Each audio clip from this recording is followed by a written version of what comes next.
오늘 하나님께서 우리에게 주시는 말씀은 디모데전서 1장 18절에서 20절까지의 말씀입니다.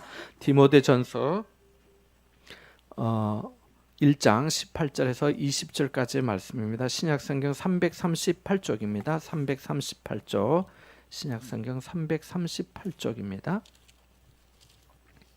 1장 18절에서 20절까지 말씀 같이 보겠습니다.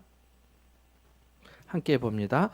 이 아들 디모데야, 내가 네게 이 교훈으로서 명하노니 전에 너를 지도하는 예언을 따라 그것으로 선한 싸움을 싸우며 믿음과 착한 양심을 가지라.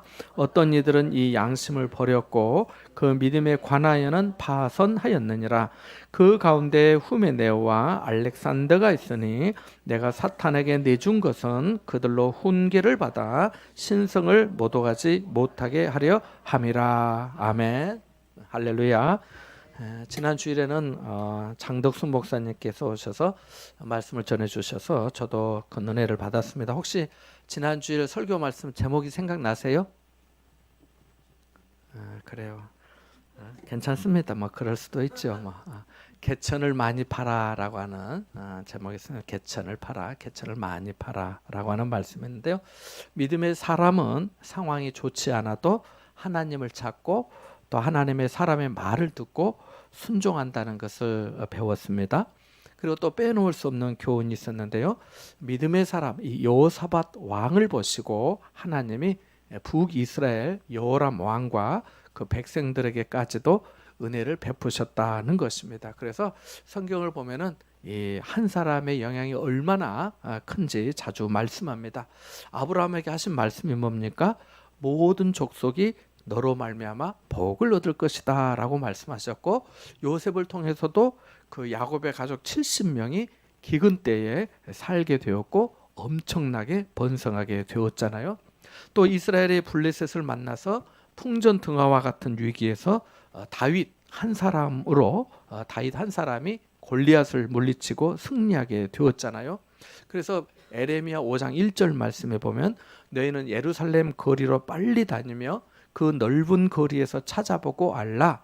너희가 만일 정의를 행하며 진리를 구하는 자를 한 사람이라도 찾으면, 몇 사람이요? 한 사람이라도 찾으면 내가 이 성읍을 용서하리라 라고 말씀하셨습니다. 로마서 5장에도 보면은 한 사람으로 말미암아 죄가 세상에 들어왔고 모든 인생이 사망 아래 놓이게 되었다라고 합니다. 그리고 또 한 사람으로 말미암아 그 죄가 대속하게 되고 모든 인생이 생명과 구원을 얻게 되어서 생명 안에서 왕노릇하게 되었다라고 말씀합니다. 앞에서 말하는 한 사람은 누구일까요? 아담이죠.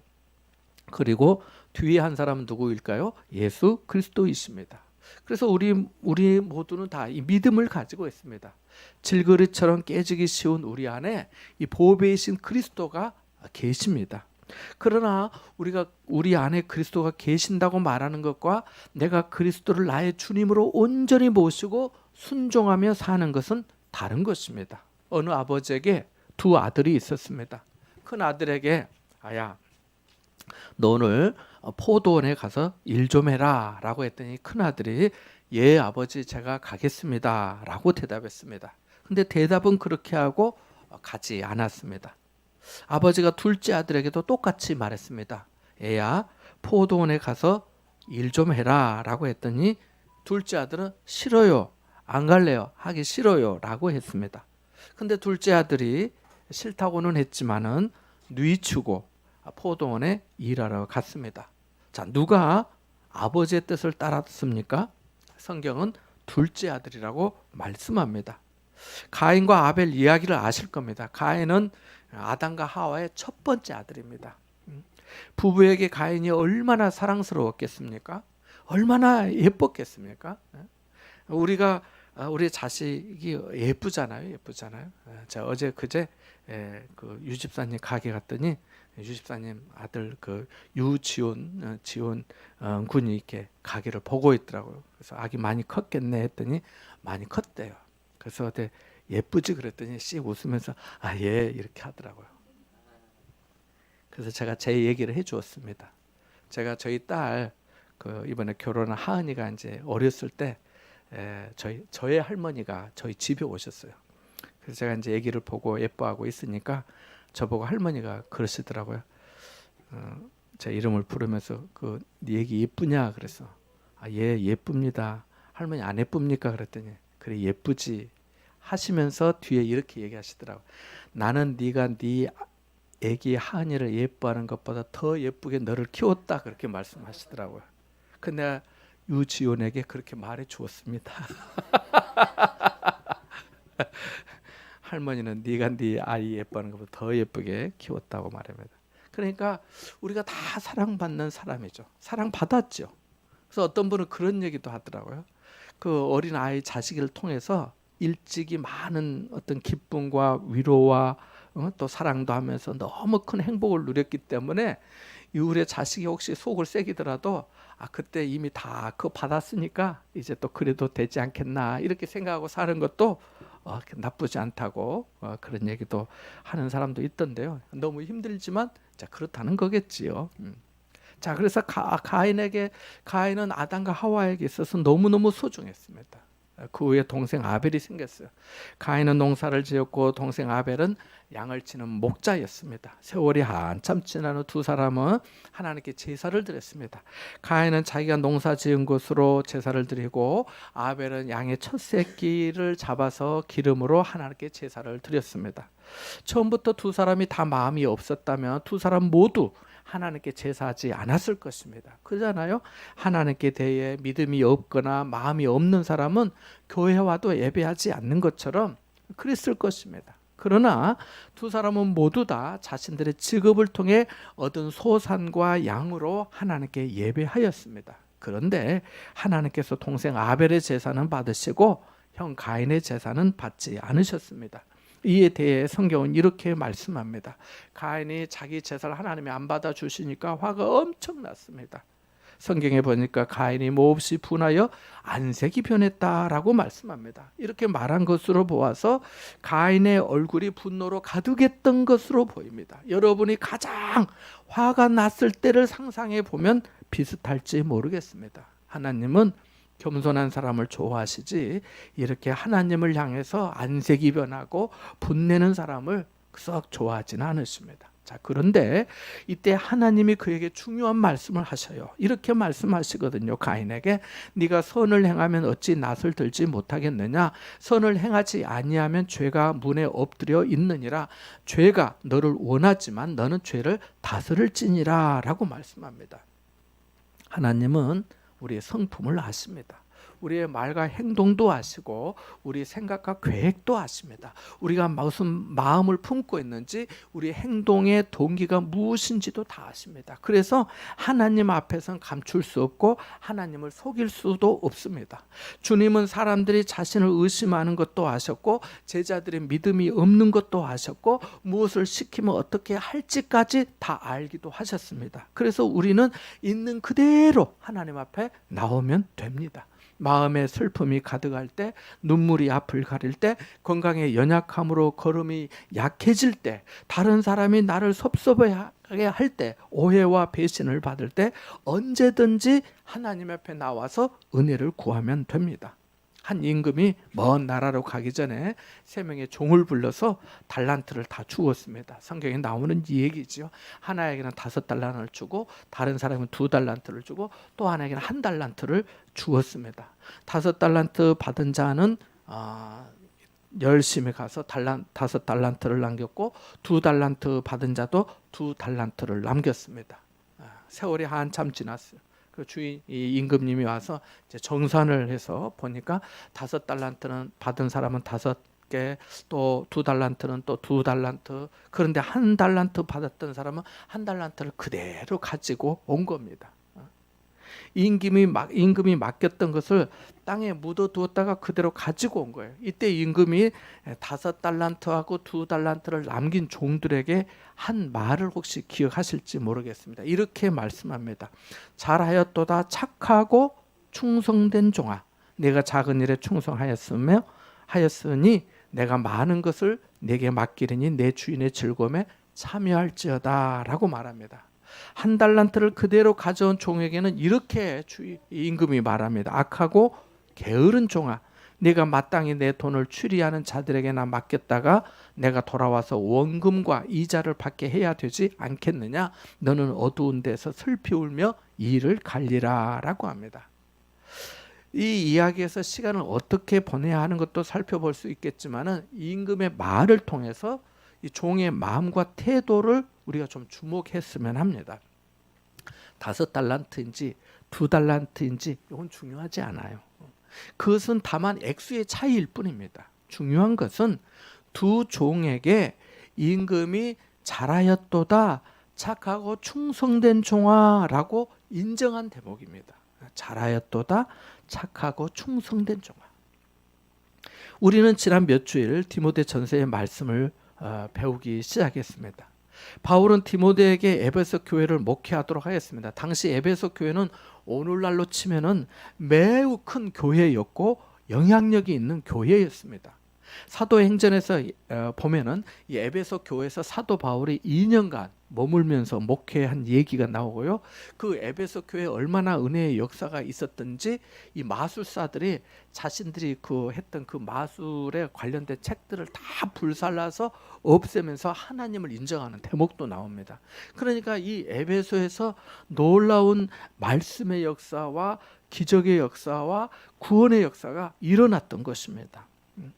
로마 감옥에 있으면서 사도 바울이 옥중 서신을 4권을 썼는데 그 중에 하나가 에베소서예요. 에베소 교회를 향해서 또 쓴 편지가 에베소서잖아요. 뿐만 아니라 요한계시록에 7교회 이야기가 나오는데 그 7교회 이야기 중에서 첫 번째로 등장하는 교회가 에베소 교회입니다. 학자들에 따르면 예수님의 육신의 어머니 성모 마리아도 에베소 교회에서 여생을 보냈다고 하고 교회의 중요한 결정을 하는 요즘으로 말하면 교단의 총회라고 할까요? 그런 공회가 수차례 열린 곳이 바로 이 에베소입니다. 이로 보건대 에베소 교회는 초기 기독교 공동체에서 매우 중요한 역할을 한 교회였습니다. 이러한 교회에 유대인의 율법을 복음보다 더 중시하면서 논쟁을 일으켜 미혹하는 이단들이 들어왔습니다. 다른 영, 다른 복음을 전하면서 그것이 마치 복음인 양 떠들어대면서 논쟁을 일삼아 믿음이 약한 사람들을 끌어들였습니다.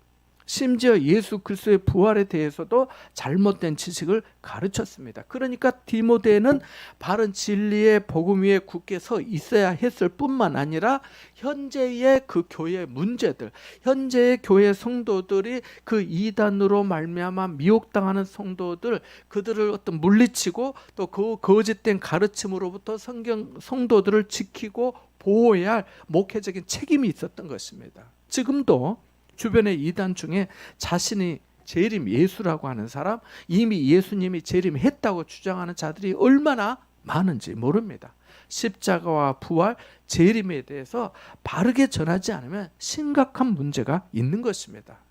디모데전서 1장 12절에서 17절 사이에서 바울은 자신이 죄인 중에 괴수지만 하나님의 긍휼하심으로 말미암아 자신이 구원의 은혜를 입었다고 합니다.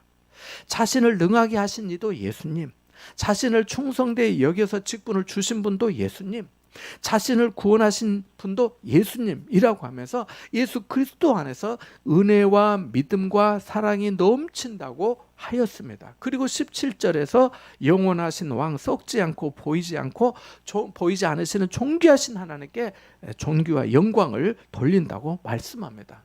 오래전에 목사 계속교육 세미나, 요즘은 회사로 말하면 연수 같은 거 연수. 그래서 목사 계속교육 세미나에 오신 제가 참석했는데 그 강사로 오신 그 장로의 신학대학교 교수님이 그 강의를 하시는 중에 이런 얘기를 하시더라고요. 지금도 제가 인상 깊게 남아서 잊지 않고 있는데요. 이런 말씀을 하시는 거예요.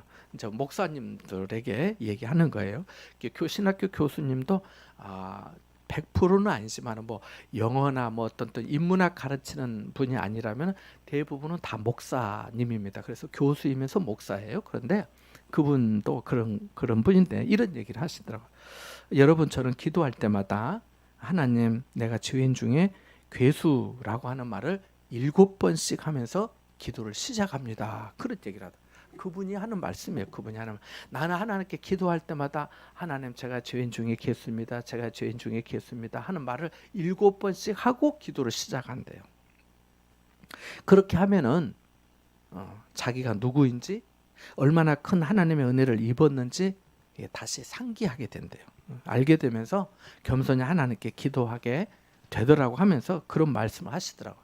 그 말씀이 오랫동안 제 마음에 남아있어요. 바울이 죄인 중에 괴수라고 했다면 우리는 얼마나 더 큰 죄인이라고 말할 수 있겠습니까? 그 교수님이 죄인 중에 괴수라고 7번을 하고 기도를 시작한다면 나는 얼마나 더 해야 할까? 나는 그보다 훨씬 더 해야겠구나 하는 그런 마음이 들었습니다. 하나님은 진실한 자를 좋아하십니다.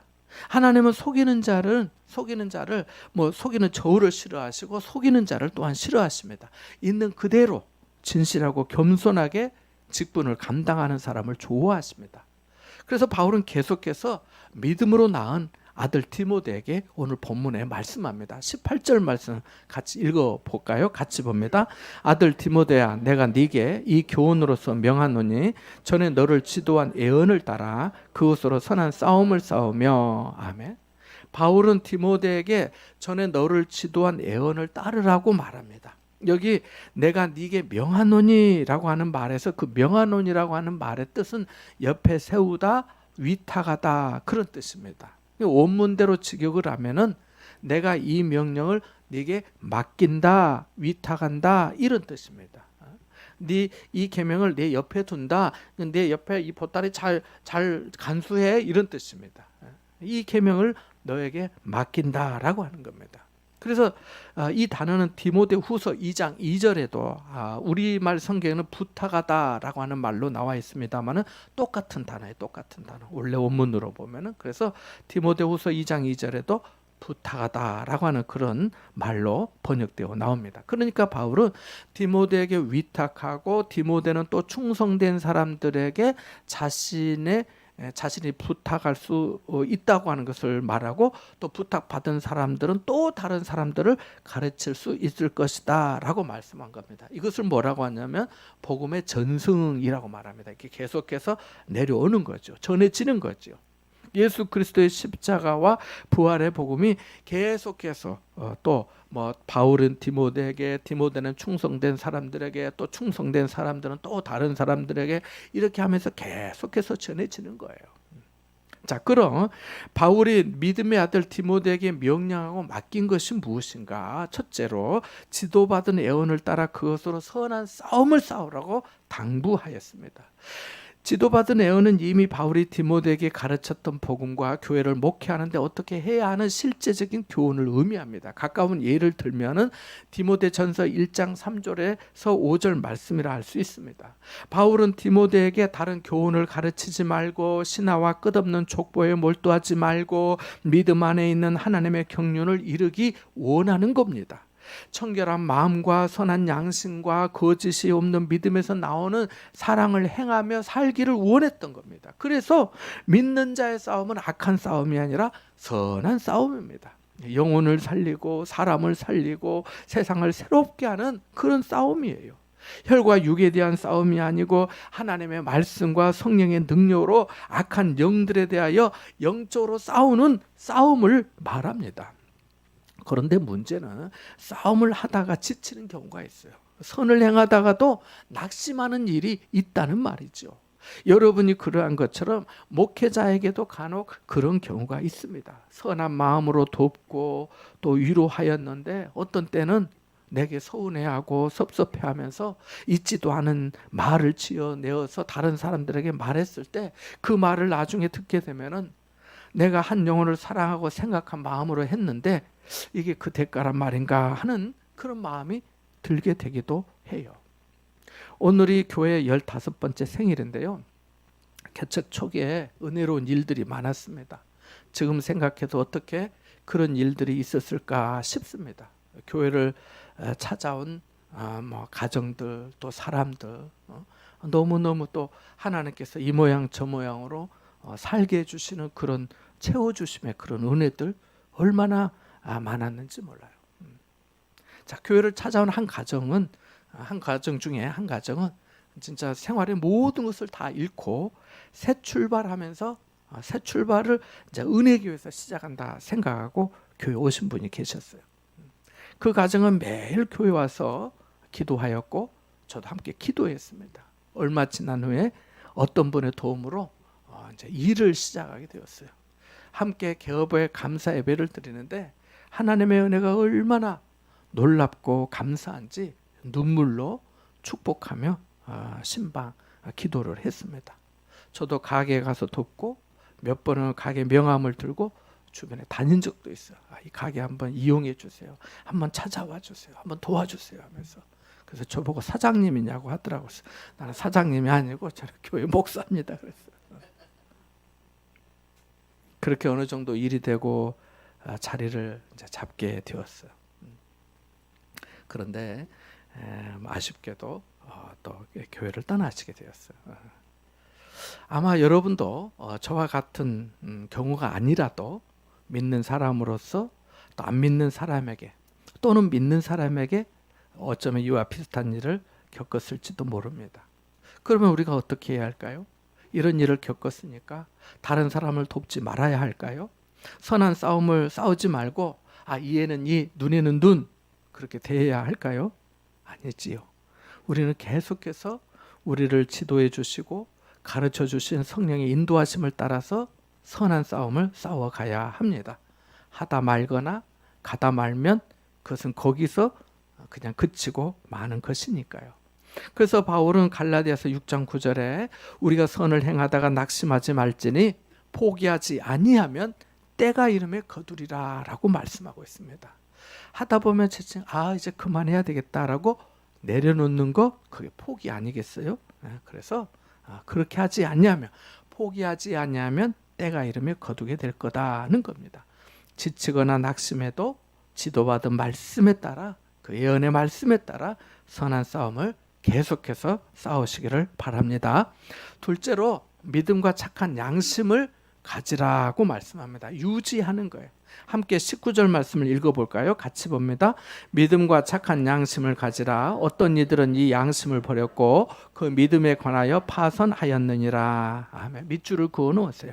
앞서 말씀드린 가인과 아벨 또 달란트 비유의 공통점이 뭔지 아세요? 성품입니다. 뭐라고요? 성품이에요. 성품. 이 사람들은 모두 하나님을 아는 사람들이에요.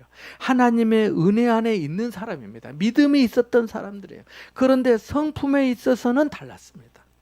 하나님은 가인에게 네가 분하여 하면 어찌 됨이냐, 안색이 변하면 어찌 됨이냐, 네가 선을 행하면 어찌 낯을 들지 못하겠느냐라고 하시고 달란트 받았던 종들에게도 그 2달란트, 5달란트를 남겨온 종들에게는 착하고 충성된 종아, 착하고 성품을 말하잖아요. 1달란트 그대로 가지고 온 종에게는 악하고 게으른 종아, 악하다고 하는 그 성품이잖아요. 라고 말씀하여요. 그들의 성품을 지적하신 거예요.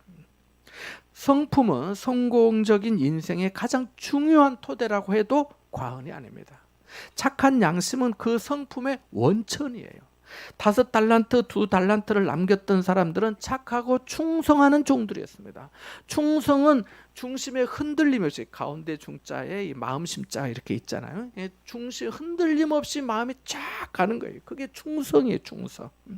흔들림 없이 맡은 직분을 수행하는 것이 충성이란 말이죠. 이것은 모든 성도에게 필요합니다. 그러나 착하면서 그래야 돼. 착하지 않고 충성만 하면은 이 돌격형이 돼요. 앞으로 전진 된단 말이죠. 앞으로 전진. 그러면 주변에 어려움이 생길 수가 있어요. 물론 모든 사람의 마음에 다 들게 할 수는 없어요. 하지만 모든 사람과 더불어 화평하라 하신 주님의 말씀을 생각한다면 착한 양심의 토대 위에 일을 해 나갈 수 있을 것입니다. 또한 믿음이 없이 착한 양심만 가지면 하나님을 우선적으로 생각하는 성경적 가치관의 우선순위가 없어져요. 우리 그런 거 있잖아요. 믿음은 없는데 사람은 좋은 거. 그러면 그 사람의 좋은 성품대로만 합니다. 하나님의 말씀이나 믿음이나 가치관에 이 성경적인 가치관이 형성돼 있고 없으면 요대로 하거든요. 자기 성품대로, 자기 습관대로 하기가 쉬워요. 우리는 그러려고 믿는 게 아니잖아요. 그렇게 하라고 부름받은 사람이 아니잖아요. 하나님의 은혜 안에 하나님의 말씀대로 살아가는 하나님의 백성으로 하나님의 자녀로 성령의 인침을 받았잖아요. 그러니까 그렇게 살아야 되는 거죠. 믿음이 우선이에요. 그 다음에 착한 양심을 또 가지고 살아야 돼요. 그런데 그렇지 못한 사람도 있어요. 그래서 어떤 이들은 이 양심을 버렸고 그 믿음에 관하여 파산하였다라고 말씀합니다. 양심을 버리면 어떻게 될까요? 자기 마음에 최소한의 기준이 없다는 말이에요. 노아가 포도주에 취해서 벌거벗게 되었습니다. 술에 취하여 부끄러운 모습이 되었지요. 그때 둘째 아들 함이 그것을 보고 형들에게 아버지의 그 실수와 그 추함과 아버지가 그랬다고 하면서 말을 했어요. 그러나 그 말을 들은 함의 형 셈과 야베 동생은 자신들의 어깨에 옷을 메고 뒷걸음질 쳐가지고 아버지 안 보려고 그래 아버지의 수치를 가렸잖아요. 착한 양심이 뭐겠어요? 다른 사람의 부족함과 허물을 감추고 덮어주는 거 아니겠습니까? 착한 양심은 깨끗한 양심입니다. 그래서 디모데전서 3장 9절에 집사는 깨끗한 양심에 믿음의 비밀을 가진 자여야 된다라고 말씀합니다. 그러니까 마음만 깨끗하고 좋아서만이 아니라 믿음의 비밀이 있어야 돼. 내가 예수 그리스도를 만난 그 체험과 결단과 확신과 소망이 있어야 된다는 거죠. 주님 앞에 서는 날까지 믿음과 착한 양심을 가져야 됩니다. 디모데전서 1장 5절에 이 교훈의 목적은 청결한 마음과 선한 양심과 거짓이 없는 믿음에서 나오는 사랑이라고 했잖아요.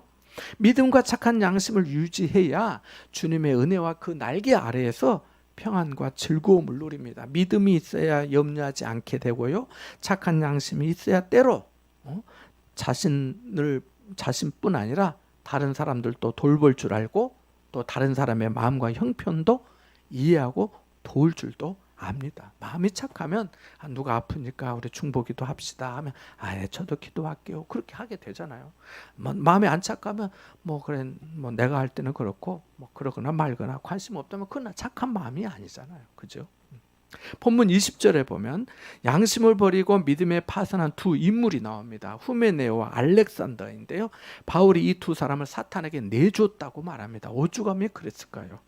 후메네오에 대해 크게 알려진 바는 없지만 다만 우리는 몇 가지를 충분히 추정해 볼 수 있습니다. 우선 그는 교인이었습니다. 그잖아요. 교인이 성도였어요. 그런데 믿음에서 파산하고 양심을 버렸다라고 말합니다. 무슨 말인가요? 교인이라 할 수 없는 처지가 됐다는 말이죠. 믿음에서 파산하였다는 말은 배가 산산조각 난 것처럼 믿음이 그렇게 됐다는 거예요.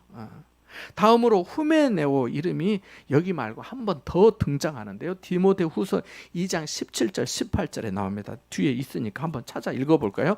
디모데후서 2장 17절과 18절의 말씀 같이 한번 읽어보겠습니다. 2장 17절 18절의 말씀입니다. 같이 봅니다. 시작.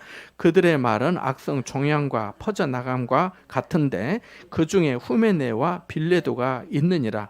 진리에 관하여는 그들이 그릇되었도다. 부활이 이미 지나갔다 하므로 어떤 사람들의 믿음을 무너뜨리느니라. 아멘. 이 말씀에서 중요한 두 가지를 알 수가 있는데요. 하나는 후메네오가 교회 안에서 말깨나 하는 사람이었다는 것입니다. 그들의 말은 악성 종양이 퍼져나감과 같다라고 말씀하고 있기 때문입니다. 성도는 신앙생활하면서 교회에서 말을 조심해야 합니다. 신중해야 해요. 그런데 말을 좀 하는 사람을 보면 대개 교회 다닌 지 어느 정도 시간이 된 사람들이에요. 얼마 안 된 사람은 별로 하시는 말씀이 없어요. 직분자라든가 내가 봉사 좀 하는 사람이 말을 하곤 합니다. 그도 그럴 것이 그러다 보면 책임을 맡고 역할이 있으니까 말을 하게 되지요. 안 할 수는 없는데 말씀드린 것은 하지 말라는 게 아니라 신중하고 조심해야 된다는 말씀이에요. 선한 영향이나 교회 덕을 세우는 말은 얼마든지 좋아요. 그러나 후메네오와 같이 악성 종양이 퍼져나감과 같은 말이라면 그건 안 되지 않겠습니까? 어떤 사람의 믿음을 무너뜨리게 한다면 그건 안 되지 않아요. 그죠? 말을 할 때 신중해야 해요. 지난 5월에 권사 인직식 때 가까운 청강교회 전재전 목사님이 축사하시면서 당부하신 말씀이 생각나신 분도 계실 거예요. 사실보다 중요한 것이 교회의 덕을 세우는 것이다 라고 말씀하셨잖아요. 어떻게 교회를 유익하게 하고 덕을 세울까를 말할 때마다 생각할 수 있다면 그는 지혜로운 사람일 것입니다. 그리고 후메네오의 신앙에서 가장 중요한 것은 그가 빌레도와 함께 부활이 이미 지나갔다라고 말한 거예요. 부활이. 다시 디모데전서 1장으로 넘어가면은 그렇게 말씀하잖아요. 거기에 말씀. 여기 디모데후서 2장 18절 말씀해 보면 그들이 그릇되었도다 부활이 이미 지나갔다 함으로 이렇게 말하고 있어요. 부활이 이미 지나갔다. 예수 그리스도의 부활은 인정하지만 우리의 부활은 이미 지나갔다고 한 거예요. 그러니까 부활의 확신과 소망이 없는 신앙이 된 거예요. 이것은 진리의 복음에서 완전히 이탈한 것입니다. 생각해 보세요. 왜곡된 진리에 기초하여 부활이 이미 지나갔다고 하는 사람이 악성 종양과 같이 말을 하고 성도들을 미혹한다면 교회가 어떻게 되겠습니까? 말을 꽤나 한다면 어느 정도 위치나 봉사를 하는 사람이라고 할 수 있는데 그러한 사람이 계속해서 봉사하면서 성도들을 미혹한다면 어떻게 되겠습니까? 믿음을 무너뜨리게 되는 거예요. 포도원을 허는 여우 같은 사람이 되는 거예요. 그래서 오늘 본문 디모데전서 1장 20절에 후메네오와 또 비슷한 인물이 하나 나오는데 알렉산더도 마찬가지. 알렉산더도 디모데후서 4장 14절 15절에 나오는데 학자들은 같은 인물로 보고 있습니다. 거기 보면은 이 알렉산더라고 하는 사람은 구리세공업자로 소개가 됩니다. 그런데 이렇게 말해요. 그가 내게 많은 해를 입혔다고 사도 바울이 말합니다. 우리말로 하면은 그가 우리 말을 심히 대적했다라고 또 말씀합니다. 구리세공업자는 전문직이에요. 전문직. 당시 상당한 부를 축적해서 돈이 좀 있었던 사람으로 보여집니다. 그런데 그가 바울의 복음 전파와 사역에 해를 많이 입히고 또 심히 대적했다는 것으로 보아서 이 사람 때문에 사도 바울이 마음고생을 엄청 했던 것으로 보입니다. 한 사람만 힘들게 해도 정말 어려운 것이 목회거든요. 어느 교회에서 어떤 분이 장로 임직을 앞두고 담임 목사님을 찾아왔습니다. 그는 자신이 장로 임직을 받을 수 없다고 했어요.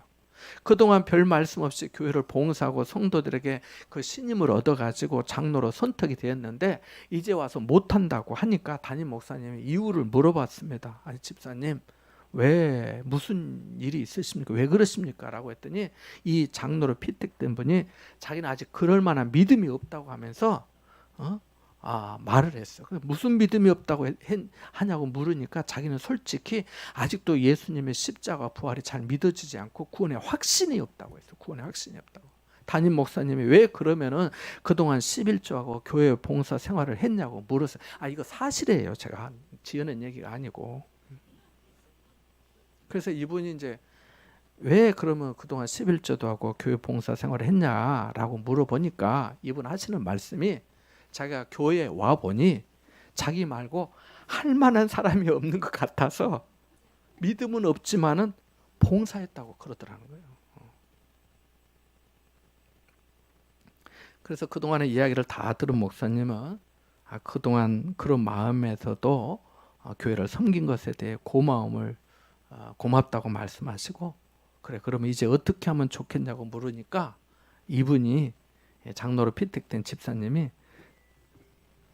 자신이 다시 믿음을 처음부터 배우고 싶다고 하였고 그 목사님과 교회는 그분의 의사를 존중하기로 하였습니다. 이분은 믿음은 없었지만 착한 양심이 있었던 거죠. 성품이 좋아야 믿음도 바르고 또 예쁘게 자라는 것 같습니다. 성령의 9가지 열매가 무엇인가요? 어떤 재능인가요? 어떤 기술인가요? 어떤 실력인가요? 어떤 은사인가요? 아니에요. 사랑, 희락, 화평, 참음, 자비, 양선, 충성, 온유, 절제 이 같은 것을 금지할 법이 없다고 했잖아요. 이것은 모두 다 그리스도인에게 주신 하나님의 은혜의 성품이에요. 사랑하는 거, 기뻐하는 거, 화평하는 거, 자비, 양선, 충성, 온유, 절제, 인내하는 거, 참는 거. 성령의 열매를 구하고 열매를 많이 맺으시게 되기를 축복합니다.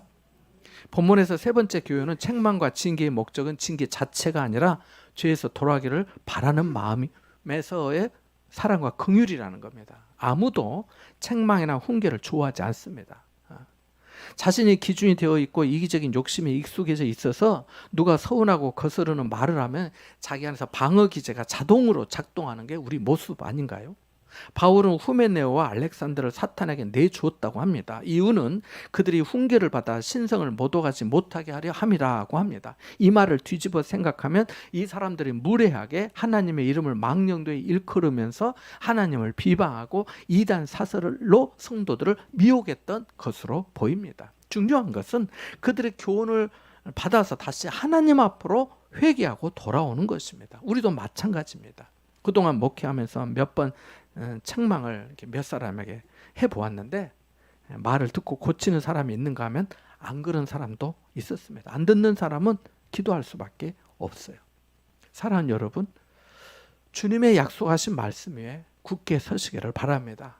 예수 그리스도의 십자가와 부활의 진리인 줄 믿고 허탄한 이단 사이비 미혹에 말려들지 마시기 바랍니다. 말씀의 가르침대로 선한 싸움을 계속하시고 믿음과 착한 양심을 유지하시고 가지시기를 바랍니다. 그래야 주님께 칭찬받고 더욱더 큰 그릇으로 쓰임받게 될 줄 믿습니다. 여러분 모두 성령의 열매를 맺어서 하나님께 영광 돌리는 여러분 되시기를 주님의 이름으로 축원합니다. 잠시 말씀을 생각하며 기도하겠습니다.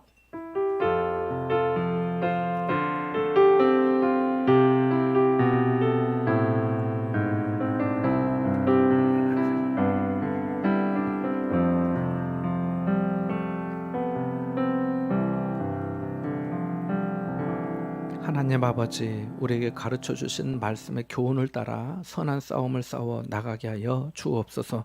십자가 군병으로서 앞서가신 예수님을 따라가게 하옵소서. 믿음과 착한 양심을 가지게 하시고 성령의 능력으로 승리하게 하옵소서. 예수 그리스도 이름으로 기도합나이다. 아멘.